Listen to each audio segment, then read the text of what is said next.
हनुमान जी की कथा। एक नगर में एक वृद्धा रहती थी। उसका एक ही पुत्र था। उस वृद्धा की हनुमान जी पर बहुत गहरी आस्था थी। वह हर मंगलवार का व्रत रखती थी और हनुमान जी की पूजा आराधना करती थी। एक बार हनुमान जी ने अपनी भक्ति में उस वृद्ध महिला की श्रद्धा का परीक्षण करने का विचार किया। हनुमान जी साधु का वेश धारण कर वृद्धा के घर गए और पुकारने लगे कि है कोई हनुमान भक्त जो हमारी इच्छा पूर्ण करे। तब आवाज उस वृद्धा के कान में पड़ी। पुकार सुनकर वृद्धा जल्दी से बाहर आई और साधु को प्रणाम कर बोली, आज्ञा महाराज। हनुमान वे धारी साधु बोले, मैं भूखा हूँ, भोजन करूंगा, तुम थोड़ी सी जमीन लीप दो। वृद्धा दुविधा में पड़ गई। अंततः हाथ जोड़कर बोली, महाराज लीपने और मिट्टी खोदने के अतिरिक्त आप कोई दूसरी आज्ञा दें, मैं अवश्य पूर्ण करूंगी। साधु ने 3 बार प्रतिज्ञा कराने के बाद कहा, तू अपने बेटे को बुला, मैं उसकी पीठ पर आग जलाकर भोजन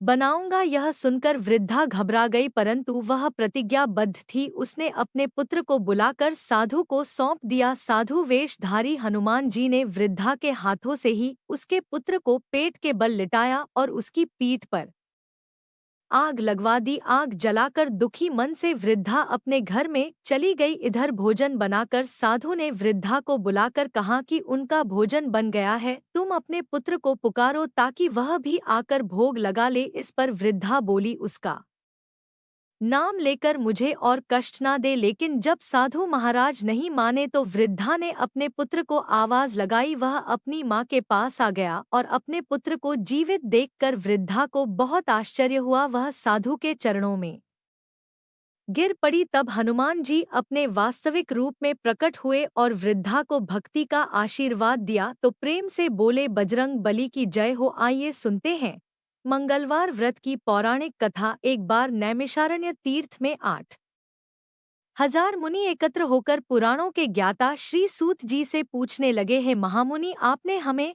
अनेक पुराणों की कथा सुनाई है, अब कृपा करके हमें ऐसा व्रत और कथा बताएं जिसके करने से संतान की प्राप्ति हो तथा मनुष्यों को रोग शोक अग्नि सर्व दुख आदि का भय दूर हो, क्योंकि कलयुग में सभी जीवों की आयु बहुत कम है। फिर इस पर उन्हें रोग चिंता के कष्ट लगे रहेंगे तो फिर वह श्री हरि चरणों में अपना ध्यान कैसे लगा सकेंगे। श्री सूत जी बोले, हैं मुनियों, आपने लोक कल्याण के लिए बहुत ही उत्तम बात पूछी है। एक बार युधिष्ठिर ने भगवान श्री कृष्ण से लोक कल्याण के लिए यही प्रश्न किया था। भगवान श्री कृष्ण और युधिष्ठिर का संवाद तुम्हारे सामने कहता हूँ, ध्यानपूर्वक सुनो। एक समय पांडवों की सभा में श्री कृष्ण जी बैठे हुए थे। तब युधिष्ठिर ने भगवान श्री कृष्ण से प्रश्न किया, है प्रभु नंद नंद गो, आपने मेरे लिए अनेकों कथाएं सुनाई है, आज आप कृपा करके ऐसा व्रत या कथा सुनाए जिसके करने से मनुष्य को रोग चिंता का भय समाप्त हो और उसको पुत्र की प्राप्ति हो। हे प्रभु, बिना पुत्र जीवन व्यर्थ है, पुत्र के बिना मनुष्य नरकगामी होता है, पुत्र के बिना मनुष्य भी ऋण से छुटकारा नहीं पा सकता और न ही उसका पुण्य नामक नरक से उद्धार हो सकता है। अतः पुत्रदायक व्रत बताएं।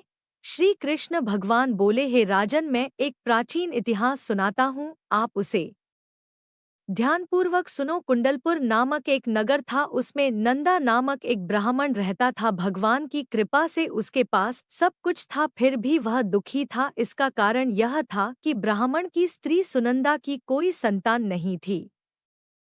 सुनंदा पतिव्रता थी, भक्ति पूर्वक श्री हनुमान जी की आराधना करती थी। मंगलवार के दिन व्रत करके अंत में भोजन बनाकर हनुमान जी की आराधना करती थी। मंगलवार के दिन व्रत करके अंत में भोजन बनाकर हनुमान जी को भोग लगाने के बाद स्वयं भोजन करती थी। एक बार मंगलवार के दिन ब्राह्मणी गृह कार्य की अधिक के कारण हनुमान जी को भोग नहीं लगा सकी तो इस पर उसे बहुत ही दुख हुआ। उसने कुछ भी नहीं खाया और अपने मन में प्रण किया कि अब तो अगले मंगलवार को ही हनुमान जी को भोग लगाकर अन्न और जल ग्रहण करूंगी। ब्राह्मणी सुनंदा प्रतिदिन भोजन बनाती, श्रद्धा पूर्वक पति को खिलाती, परंतु स्वयं भोजन नहीं करती और मन ही मन श्री हनुमान जी की आराधना करती थी। इसी प्रकार 6 दिन गुजर गए और ब्राह्मणी सुनंदा अपने निश्चय के अनुसार भूख प्यासी निराहार रही। अगले मंगलवार को ब्राह्मणी सुनंदा प्रातःकाल ही बेहोश होकर गिर पड़ी। ब्राह्मणी सुनंदा की इस असीम भक्ति के प्रभाव से श्री हनुमान जी बहुत प्रसन्न हुए और प्रकट होकर बोले, सुनंदा मैं तेरी भक्ति से बहुत प्रसन्न हूँ। तू उठ और वर मांग। सुनंदा अपने आराध्य देव श्री हनुमान जी को देखकर आनंद की अधिकता से विबल होकर श्री हनुमान जी के चरणों में गिरकर बोली, हे प्रभु मेरी कोई संतान नहीं है कृपा करके पुत्र और कन्या प्रदान करें। आपकी अति कृपा होगी। श्री महावीर जी बोले, तेरी इच्छा पूर्ण होगी। तेरे एक कन्या पैदा होगी, उसके अष्टांग प्रतिदिन सोना दिया करेंगे। इस प्रकार कहकर श्री महावीर जी अंतर्ध्यान हो गए। ब्राह्मणी सुनंदा बहुत हर्षित हुई और समाचार अपने पति से कहा। ब्राह्मण देव कन्या का वरदान सुनकर कुछ दुखी हुए, परंतु सोना मिलने की बात सुनी तो बहुत प्रसन्न हुए। उन्होंने विचार किया कि ऐसी कन्या के साथ मेरी निर्धनता भी समाप्त हो जाएगी। श्री हनुमान जी की कृपा से वह ब्राह्मणी गर्भवती हुई और 10-10 महीने में उसे बहुत ही सुंदर पुत्री प्राप्त हुई। यह बच्ची अपने पिता के घर में ठीक उसी तरह से बढ़ने लगी जिस प्रकार शुक्ल पक्ष का चंद्रमा बढ़ता है। 10वें दिन ब्राह्मण ने उस बालिका का नामकरण संस्कार कराया। उसके कुल पुरोहित ने उस बालिका का नाम रत्नावली रखा, क्योंकि यह कन्या सोना प्रदान किया करती थी। इस कन्या ने पूर्व जन्म में बड़े ही विधान से मंगल देव का व्रत किया था। रत्नावली का अष्टांग बहुत सा सोना देता था। उस सोने से नंदा ब्राह्मण बहुत ही धनवान हो गया। अब ब्राह्मणी सुनंदा भी बहुत अभिमान करने लगी थी। समय बीता रहा। अब रत्नावली 10 वर्ष की हो चुकी थी। एक दिन जब नंदा ब्राह्मण प्रसन्न चित्त था, तब सुनंदा ने अपने पति से कहा, मेरी पुत्री रत्नावली विवाह के योग्य हो गई है, इसलिए आप कोई सुंदर और योग्य वर देखकर विवाह कर दें। यह सुनकर ब्राह्मण बोला, अभी तो रत्नावली बहुत छोटी है। तब ब्राह्मणी बोली, शास्त्रों की आज्ञा है कि कन्या 8वें वर्ष में, गौरी 9 वर्ष, रोहिणी 10वें वर्ष में, कन्या इसके पश्चात रजस्वला हो जाती है। गौरी के दान से पाताल लोक की प्राप्ति होती है। रोहिणी के दान से बैकुंठ लोक की प्राप्ति होती है। कन्या के दान से इंद्रलोक में सुखों की प्राप्ति होती है। अगर हे पतिदेव रजस्वला का दान किया जाता है तो घोर नरक की प्राप्ति होती है। इस पर ब्राह्मण बोला, अभी तो रत्नावली मात्र 10 ही वर्ष की है और मैंने तो 161 साल की कन्याओं के विवाह कराए हैं, अभी जल्दी ही क्या है। तब ब्राह्मणी सुनंदा बोली, आपको तो लोभ अधिक हो गया है लगता है। अगर गवे वर्ष में विवाह नहीं होता है तो उसमें मासिक धर्म के रक्त का पिता और बड़े भाई कोडोट पान करना पड़ता है। शास्त्रों में कहा गया है कि माता पिता और बड़ा भाई रजस्वला कन्या को देखते हैं तो वह अवश्य ही नरकगामी होते हैं। तब ब्राह्मण बोला, अच्छी बात है, कल मैं अवश्य ही योग्य वर्ग की तलाश में अपना दूध भेजूंगा। दूसरे दिन ब्राह्मण ने अपने दूध को बुलाया और आज्ञा दी कि जैसी सुंदर मेरी कन्या है वैसा ही सुंदर वर उसके लिए तलाश करो। दूत अपने स्वामी की आज्ञा पाकर निकल पड़ा। पंपई नगरी में उसने एक सुंदर लड़के को देखा। यह बालक एक ब्राह्मण परिवार का बहुत गुणवान पुत्र था। इसका नाम सोमेश्वर था। दूत ने इस सुंदर और गुणवान ब्राह्मण पुत्र के बारे में अपने स्वामी को पूर्ण विवरण दिया। ब्राह्मण नंदा को भी सोमेश्वर अच्छा लगा और फिर एक शुभ मुहूर्त में विधि पूर्वक कन्या दान करके ब्राह्मण संतुष्ट हुए। परंतु ब्राह्मण के मन में तो लोभ समाया हुआ था। उसने कन्यादान तो कर दिया था पर वह बहुत ही खिन्न था। उसने विचार किया कि रत्नावली तो अब चली जाएगी और मुझे इससे जो सोना मिलता था वह अब मिलेगा नहीं। मेरे पास जो धन था कुछ तो इसके विवाह में खर्च हो गया और जो शेष बचा है वह भी कुछ दिनों के बाद समाप्त हो जाएगा। मैंने तो इसका विवाह करके बहुत बड़ी भूल कर दी है। अब कोई ऐसा उपाय हो कि रत्नावली मेरे घर में ही बनी रहे, अपनी ससुराल ना जाए। लोभ रूपी राक्षस ब्राह्मण के मस्तिष्क पर छाता जा रहा था। रात भर अपनी शैया पर बेचैनी से करवट बदलते बदलते उसने एक बहुत ही क्रूर निर्णय लिया। उसने विचार किया कि जब रत्नावली को उसका पति सोमेश्वर अपने घर के लिए जाएगा तो वह मार्ग में छिपकर सोमेश्वर का वध कर देगा और अपनी लड़की कोडोट अपने घर ले आएगा, जिससे नियमित रूप से उसे सोना भी मिलता रहेगा और समाज का कोई मनुष्य उसे दोष भी नहीं दे सके। जब अगले दिन सुबह हुई तो नंदा और सुनंदा ने अपनी जमाई तथा लड़की को बहुत सारा धन देकर विदा किया। सोमेश्वर अपनी पत्नी रत्नावली को लेकर ससुराल से अपने घर की तरफ चल दिया। ब्राह्मण नंदा महालोभ के वशीभूत होकर अपनी मति खो चुका था। पाप पुण्य का उसे विचार नहीं रहा था। अपने भयानक और क्रूर निर्णय को कार्य रूप देने के लिए उसने अपने दूत को मार्ग में अपनी जमाई का वध कराने के लिए भेज दिया था, ताकि रत्नावली से प्राप्त होने वाला सोना उसे हमेशा मिलता रहे और वह कभी निर्धन ना हो। ब्राह्मण के दूत ने अपने स्वामी की आज्ञा का पालन करते हुए उसके जमाई सोमेश्वर का मार्ग में ही वध कर दिया। समाचार प्राप्त कर ब्राह्मण नंदा मार्ग में पहुंचा और रोती हुई अपनी पुत्री रत्नावली से बोला, पुत्री, मार्ग में लुटेरों ने पति का वध कर दिया है। भगवान की इच्छा के आगे किसी का वश नहीं चलता है। अब तू घर चल, वहां पर ही रहकर शेष जीवन व्यतीत करना। जो भाग्य में लिखा है वही होगा। अपने पति की अकाल मृत्यु से रत्नावली बहुत दुखी हुई। करुण कंदन और रुदन करती हुई अपने पिता से बोली, है पिताजी, इस संसार में जिस स्त्री का पति नहीं है उसका जीना व्यर्थ है। मैं अपने पति के साथ ही अपने शरीर को जला दूंगी और सती होकर अपने इस जन्म को माता पिता के नाम कोडोट तथा सास ससुर के यश को सार्थक करूंगी। ब्राह्मण नंदा अपनी पुत्री रत्नावली के वचनों को सुनकर बहुत दुखी हुआ। विचार करने लगा कि मैंने व्यर्थ जमाई वध का पाप अपने सिर लिया है। रत्नावली तो उसके पीछे अपने प्राण तक देने को तैयार है। मेरा तो दोनों तरफ से मरण हो गया। धन तो अब मिलेगा नहीं। जमाई वध के पाप के फल स्वरूप यम यातना भुगतनी पड़ेगी। यह सोचकर वह बहुत ही दुखी हुआ। सोमेश्वर की चिता बनाई गई। रत्नावली सती होने की इच्छा से अपने पति का सिर अपनी गोद में रखकर चिता में बैठ गई। जैसे ही सोमेश्वर की चिता को अग्नि लगाई गई, वैसे ही प्रसन्न होकर मंगल देव वहां प्रकट हुए और बोले, हे रत्नावली, मैं तेरी पति भक्ति से बहुत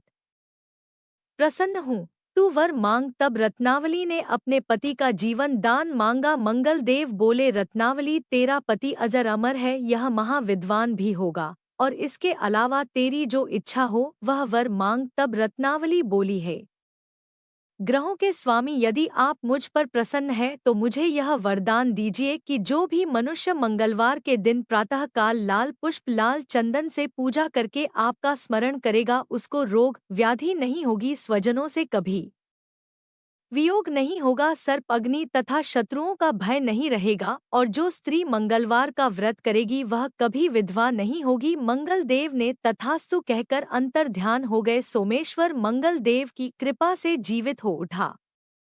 रत्नावली अपने पति को पुनः प्राप्त कर बहुत प्रसन्न हुई और मंगल देव का व्रत प्रत्येक मंगलवार को करके व्रतराज और मंगल देव की कृपा से इस लोक में सुख ऐश्वर्य को भोगते हुए अंत में अपने पति के साथ स्वर्ग लोक को गई। प्रेम से बोलिए, जय हनुमान जी। आइए अब सुनते हैं श्री राम नाम की महिमा। लंका पति रावण के वध के बाद जब अयोध्या पति प्रभु श्री राम की कीर्ति दूर दूर तक फैल रही थी और वह मर्यादा पुरुषोत्तम कहलाने लगे थे, तब एक दिन महादेव शिव की इच्छा भी मर्यादा पुरुषोत्तम श्री राम से मिलने की हुई। पार्वती जी को संग लेकर महादेव जी कैलाश पर्वत से उतरकर अयोध्या नगरी के रास्ते पर चल पड़े। भगवान शिव और माँ पार्वती को अयोध्या आया देखकर राम जी बहुत खुश हुए। माता जानकी ने उनका उचित आदर सत्कार किया और स्वयं भोजन बनाने के लिए रसोई में चली गई। इस बीच भगवान शिव ने श्री राम जी से पूछा, आपके सेवक हनुमान जी दिखाई नहीं दे रहे हैं। तब श्री राम बोले, वे बगीचे में है। शिवजी ने श्री राम जी से बगीचे में जाने की अनुमति मांगी और पार्वती जी का हाथ कर बगीचे में आ गए। बगीचे की खूबसूरती देखकर उनका मन मोहित हो गया। आम के एक घने वृक्ष के नीचे हनुमान जी दीन दुनिया से बेखबर गहरी नींद में सोए हुए थे और एक लय में खर्राटों से राम नाम की ध्वनि उठ रही थी। चकित होकर शिवजी और माता पार्वती एक दूसरे की ओर देखने लगी। माता पार्वती मुस्कुरा उठी और वृक्ष की डालियों की ओर इशारा किया। राम नाम सुनकर पेड़ की डालियां भी झूमने लगी थी। और इनके बीच से भी राम नाम उच्चारित हो रहा था। शिवजी इस राम नाम की धुन में मस्त मगन होकर खुद भी राम राम कहकर नाचने लगे। माता पार्वती जी ने भी अपने पति का अनुसरण किया और अपने कोमल पैर थिरका लगी। शिवजी और माता पार्वती जी के नृत्य से ऐसी झनकार उठी कि स्वर्ग लोक के देवता गण भी आकर्षित होकर बगीचे में आ गए और राम नाम की धुन में सभी मस्त हो गए। माता जानकी भोजन तैयार करके प्रतीक्षा कर रही थी, परंतु संध्या गिरने पर भी अतिथि नहीं पधारे। तब अपने देवर लक्ष्मण जी को बगीचे में भेजा। लक्ष्मण जी तो स्वयं को श्री राम का सेवक ही मानते थे, इसलिए बगीचे में आकर जब उन्होंने धरती पर स्वर्ग का नजारा देखा तो स्वयं भी राम नाम की धुन में झूम उठे। महल में माता जानकी जी परेशान हो रही थी कि अभी तक भोजन ग्रहण करने कोई भी क्यों नहीं आया। उन्होंने श्री राम जी से कहा, भोजन ठंडा हो रहा है, चलिए हम ही जाकर बगीचे में से सभी को ले आए। तब जब राम जी बगीचे में गए तो वहां राम नाम की धूम मची हुई थी। हनुमान जी गहरी नींद में सोए हुए थे और उनके खर्राटों से अभी तक राम नाम ही निकल रहा था। श्री राम भाव विवल हो उठे। राम जी ने हनुमान जी को नींद से जगाया और प्रेम से उनकी तरफ निहारने लगे। हनुमान जी प्रभु को डोट आया देखकर शीघ्रता से उठकर खड़े हो गए। नृत्य की सभा भंग हो गई। शिवजी खुले कंठ से हनुमान जी की राम भक्ति की सराहना करने लगे। हनुमान जी सकुचाए लेकिन मन ही मन खुश हो रहे थे। श्री सियाराम ने भोजन करने का आग्रह भगवान शिव जी से किया। सभी लोग महल में भोजन करने के लिए चल पड़े। माता जानकी जी भोजन परोसने लगी। हनुमान जी को भी श्री राम जी ने पंक्ति में बैठने का आदेश दिया। हनुमान जी बैठ तो गए, परंतु आदत ऐसी थी कि राम जी के भोजन परोसने के उपरांत ही सभी लोग भोजन करते थे। आज श्री राम के आदेश से पहले भोजन करना पड़ रहा था। माता जानकी हनुमान जी को भोजन परोस जा रही थी, परंतु हनुमान जी का पेट ही नहीं भर रहा था। सीता जी कुछ समय तक तो उन्हें भोजन परोस रही, फिर समझ गई कि इस तरह से तो हनुमान जी का पेट नहीं भरेगा। उन्होंने तुलसी के एक पत्ते पर राम नाम लिखा और भोजन के साथ हनुमान जी को परोस दिया। तुलसी पत्रा खाते ही हनुमान जी को संतुष्टि मिली और वह भोजन खाकर उठकर खड़े हो गए। भगवान शिव शंकर ने प्रसन्न होकर हनुमान जी को आशीर्वाद दिया कि आपकी राम भक्ति युगों युगों तक याद की जाएगी और आप संकट मोचन के नाम से जाने जाएंगे। आइए अब सुनते हैं राम नाम की महिमा की दूसरी कहानी। महादेव जी को एक बार बिना कारण के किसी को प्रणाम करते देखकर पार्वती जी ने पूछा, आप किसको प्रणाम करते रहते हैं? तब शिवजी ने अपनी धर्म पत्नी पार्वती जी से कहा कि हे देवी, जो व्यक्ति एक बार राम कहता है उसे मैं 3 बार प्रणाम करता हूँ। पार्वती जी ने एक बार शिव जी से पूछा, आप शमशान में क्यों जाते हैं और यह चिता की भस्म शरीर पर क्यों लगाते हैं? उसी समय शिवजी पार्वती जी को शमशान ले गए। वहां एक शव अंतिम संस्कार के लिए लाया गया। लोग राम नाम सत्य है कहते हुए शव को ला रहे थे। शिव जी ने कहा कि देखो पार्वती, इस शमशान की ओर जब लोग आते हैं तो राम नाम का स्मरण करते हुए आते हैं और इस शव के निमित्त से कई लोगों के मुख से मेरा अति प्रिय दिव्य राम नाम निकलता है। उसी को सुनने मैं शमशान में आता हूँ और इतने लोगों के मुख से राम नाम का जप करने में निमित्त बनने वाले इस शव का मैं सम्मान करता हूँ, प्रणाम करता हूँ और अग्नि में जलने के बाद उसकी भस्म को अपने शरीर पर लगा लेता हूँ। राम नाम बुलवाने वाले के प्रति मुझे इतना प्रेम है। एक बार शिवजी कैलाश पर पहुँचे और पार्वती जी से भोजन मांगा। तब पार्वती जी विष्णु सहस्त्र नाम का पाठ कर रही थी। पार्वती जी ने कहा, अभी पाठ पूरा नहीं हुआ है, कृपया थोड़ी देर प्रतीक्षा कीजिए। तब शिव जी ने कहा कि इसमें तो समय और श्रम दोनों लगेंगे। संत लोग जिस तरह से सहस्त्र नाम को छोटा कर लेते हैं और नित्य जपते हैं, वैसा उपाय कर लो। तो पार्वती जी ने पूछा कि वह उपाय कैसे करते हैं, मैं सुनना चाहती हूँ। तो शिव जी ने बताया, केवल एक बार राम कह लो, तुम्हें सहस्त्र नाम भगवान के 1000 नाम लेने का फल मिल जाएगा। एक राम नाम 1000 दिव्य नामों के समान है। तब पार्वती जी ने वैसा ही किया। भगवान बोले, श्री राम राम रामेति रमे रामे मनोरमे सहस्त्र नाम तत्तुल्य राम नाम।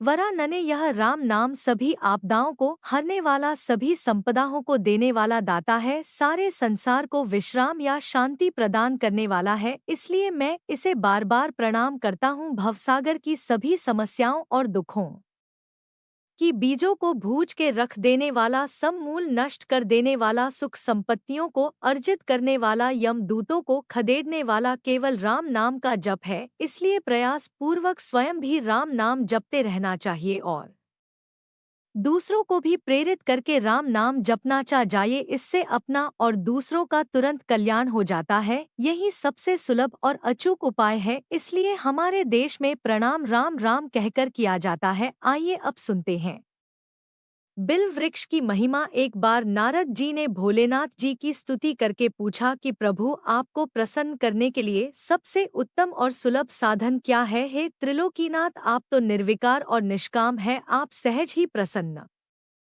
हो जाते हैं। फिर भी मेरे जानने की इच्छा है कि आपको क्या प्रिय है। तब शिवजी बोले, नारद जी, वैसे तो मुझे भक्त के भाव सबसे प्रिय हैं, फिर भी आपने पूछा है तो मैं बताता हूँ। मुझे जल के साथ साथ बिल्व पत्र बहुत प्रिय है। जो अखंड बिल्व पत्र मुझे श्रद्धा से अर्पित करते हैं, मैं उन्हें अपने लोक में स्थान देता हूँ। नारद जी भगवान शंकर और माता पार्वती की वंदना करके अपने लोक को चले गए। उनके जाने के पश्चात पार्वती जी ने शिवजी से पूछा कि हे प्रभु, मेरी यह जानने की बड़ी तीव्र इच्छा हो रही है कि आपको बेलपत्र इतने प्रिय क्यों हैं। कृपा करके मेरी जिज्ञासा को शांत कीजिए। तब शिवजी बोले, हे शिवे, बिल्व के पत्ते मेरी जटा के समान है। उसका त्रिपत्र यानी 3 पत्ते ऋग्वेद, यजुर्वेद और सामवेद हैं। शाखाएं समस्त शास्त्र का स्वरूप है। बिल्व वृक्ष को आप पृथ्वी का कल्प वृक्ष समझे, जो ब्रह्मा, विष्णु और शिव स्वरूप है। हे पार्वती, स्वयं महालक्ष्मी जी ने शैल पर्वत पर बिल्व वृक्ष रूप में जन्म लिया था। इस कारण भी बेल का वृक्ष मेरे लिए अति प्रिय है। महालक्ष्मी जी ने बिल्व का रूप धरा, यह सुनकर पार्वती जी कौतूहल में पड़ गई और पार्वती जी कौतूहल से उपजी जिज्ञासा को रोक ना पाई। उन्होंने पूछा, देवी लक्ष्मी ने आखिर बिल्व वृक्ष का रूप क्यों लिया? आप ये कथा विस्तार से कहे। तब भोलेनाथ ने देवी पार्वती जी को कथा सुनाना आरंभ किया है। देवी सतयुग में ज्योति रूप में मेरे अंश का रामेश्वर लिंग था। ब्रह्मा आदि देवों ने उसका विधिवत पूजन अर्चन किया था। इसका परिणाम यह हुआ कि मेरे अनुग्रह से वाणी देवी सबकी प्रिय हो गई। वे भगवान विष्णु को सतत प्रिय हो गई। मेरे प्रभाव से भगवान केशव के मन में वाग्देवी के लिए जितनी प्रीति उत्पन्न हुई, वह स्वयं लक्ष्मी जी को नहीं भाई। लक्ष्मी देवी का श्री हरि के प्रति मन में कुछ दुराव पैदा हो गया। वह चिंतित और रुष्ट होकर चुपचाप परम उत्तम श्री शैल पर्वत पर चली गई। वहां उन्होंने तप करने का निश्चय किया और उत्तम स्थान का चयन करने लगी। महालक्ष्मी ने उत्तम स्थान का निश्चय करके मेरे लिंग विग्रह की उग्र तपस्या प्रारंभ की। उनकी तपस्या कठोरतम होती जा रही थी। हे परमेश्वरी, कुछ समय के बाद महालक्ष्मी जी ने मेरे लिंग विग्रह से थोड़ा धर्म में एक वृक्ष का रूप धारण कर लिया। अपने पत्तों और पुष्प द्वारा निरंतर मेरा पूजन करने लगी। इस तरह महालक्ष्मी जी ने लाखों वर्षों तक घोर आराधना की। अंततः उन्हें मेरा अनुग्रह प्राप्त हुआ। मैं वहां प्रकट हुआ और देवी से इस घोर तप की आकांक्षा पूछकर वर देने को तैयार हुआ। महालक्ष्मी जी ने मांगा कि श्रीहरि के हृदय में मेरे भाव से वाग देवी के लिए जो स्नेह हुआ है वह समाप्त हो जाए। तब शिवजी बोले, मैंने महालक्ष्मी जी को समझाया, श्री हरि के हृदय में आपके अतिरिक्त किसी और के लिए कोई प्रेम नहीं है। वाग्देवी के प्रति उनका प्रेम नहीं अपितु श्रद्धा है। यह सुनकर लक्ष्मी जी प्रसन्न हो गई और पुनः श्री विष्णु के हृदय में स्थित होकर उनके साथ विहार करने लगी है। पार्वती महालक्ष्मी के हृदय का एक बड़ा विकार इस प्रकार दूर हो गया। इस कारण हरिप्रिया उसी वृक्ष रूप में सर्वदा अतिशय भक्ति से भरकर यत्न पूर्वक मेरी पूजा करने लगी है। पार्वती, इसी कारण विश्व का वृक्ष, उसके पत्ते, फल, फूल आदि मुझे बहुत प्रिय हैं। मैं निर्जन स्थान में बिल्व वृक्ष का आश्रय लेकर रहता हूँ। बेल वृक्ष को सदा सर्व तीर्थ में एवं सर्वदेवम मानना चाहिए। बिल्व पत्र, बिल्व फूल, बिल्व वृक्ष अथवा बिल्व काष्ठ के चंदन से जो मेरा पूजन करता है, वह भक्त मेरा अति प्रिय है, बिल्व वृक्ष को शिव के समान ही समझो, वह मेरा शरीर है जो बिल्व पर चंदन से मेरा नाम अंकित करके मुझे अर्पण करता है, मैं उसे सभी पापों से मुक्त करके अपने लोक में स्थान देता हूँ। है देवी उस व्यक्ति को स्वयं लक्ष्मी जी भी नमस्कार करती हैं जो मेरा पूजन करते हैं।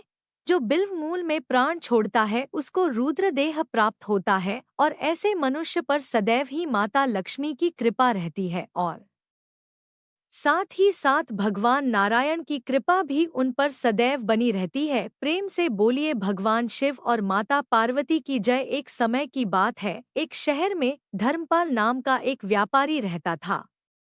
उसकी पत्नी बहुत खूबसूरत थी और उसके पास काफी संपत्ति थी, लेकिन उनके कोई संतान नहीं होने के कारण वे काफी दुखी रहा करते थे।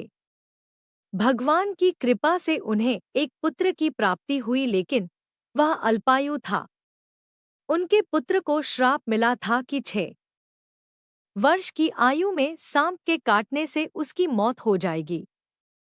संयोग से उसकी शादी 16 वर्ष से पहले ही एक युवती से हुई जिसका माता मंगला गौरी व्रत किया करती थी। 16 वर्ष की उम्र में सांप के काटने से उसकी मौत हो जाएगी। संयोग से उसकी शादी 16 वर्ष से पहले ही एक युवती से हुई जिसकी माता मंगला गौरी व्रत किया करती थी। परिणामस्वरूप उसने अपनी पुत्री के लिए एक ऐसे सुखी जीवन का आशीर्वाद प्राप्त किया था जिसके कारण वह कभी भी विधवा नहीं हो सकती थी। कारण धर्मपाल के पुत्र की आयु 100 साल की हुई। सभी नवविवाहित महिलाएं इस पूजा को करती है और मंगला गौरी व्रत का पालन करती हैं और अपने लिए लंबे सुखी और स्थायी वैवाहिक जीवन की कामना करती हैं। उनकी मनोकामना पूरी होती है। जो महिलाएं उपवास नहीं कर सकती वह मां मंगला गौरी की पूजा कर सकती है। कथा सुनने के बाद विवाहित महिलाएं अपनी सास और ननद को लड्डू दिया जाता है। साथ ही ब्राह्मणों को भी प्रसाद दिया जाता है। इस विधि को करने के बाद 16 बाती का दिया जलाकर मां मंगला गौरी की आरती करें। अंत में मां गौरी के सामने हाथ जोड़ महिलाएं अपनी सास और ननद को लड्डू दिया जाता है। साथ ही ब्राह्मणों को भी प्रसाद दिया जाता है। इस विधि को करने के बाद 16 बाती का दिया जलाकर मां मंगला गौरी की आरती करें। अंत में मां गौरी के सामने हाथ जोड़कर पूजा में किसी भी भूल के लिए क्षमा मांगे। आप इस व्रत और परिवार की खुशी के लिए लगातार 5 वर्षों तक कर सकते हैं। यह मंगलवार व्रत कथा अच्छी लगी हो तो वीडियो को लाइक करिएगा, शेयर करिएगा और चैनल को भी सब्सक्राइब करिएगा। इसी के साथ आप हमारे चैनल